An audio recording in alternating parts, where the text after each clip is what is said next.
if I put aside all my ideas and if I put aside all my ideas and intellectual concepts that I'm writing about this book, and if I put aside if I put aside all the if I put aside all the big ideas of my book and the grand theories and trying to understand what the hell is going on and why we're seeing this interesting shift in consciousness, I feel like one of the deepest longing that I'm trying to reflect in this book is about the idea of being interdependent, and that interdependency in its current form is really unique.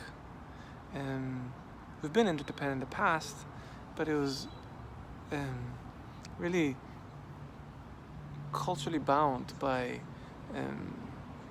specific, quite limited worldviews or ideas. And yet right now we're in a world where we need to still be interdependent. We don't really have a choice. Well, we can, but it's gonna suck for all of us. But we're not culturally bound.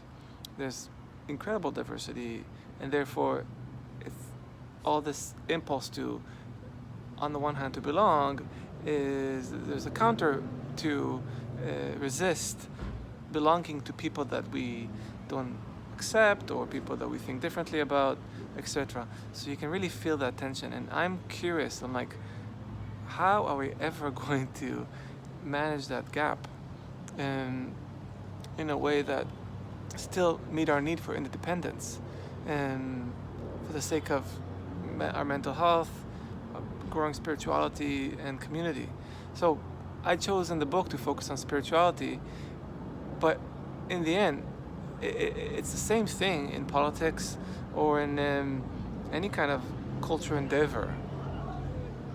And when you think about that, if you actually think about that in your own community, in your own life, and that sense of interdependence that you might have with your wife, with your children, with some family members and friends, I mean, that's beautiful. And it's so intuitive and it's so obvious on that level. And how hard it is to make that work in a bigger scale with people that you don't have a lot in common. So you might ask, why even do I need to do that with people I have not a lot in common? I'm fine, I'm good, I have my community, I have my friends.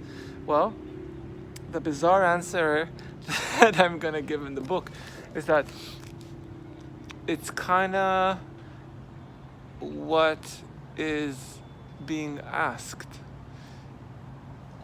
In less abstract terms, it is a fundamental developmental push for that kind of interdependence.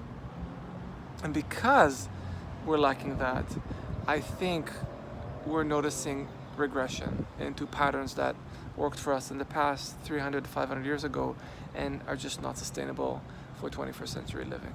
So that's in a nutshell what I'm trying to get in this book. I'm super curious about your perspective on that, and I mean that. I'm curious about stuff I'm maybe missing or not seeing, and to continue the dialogue. All right, 6 more days, the book is out. I'm excited.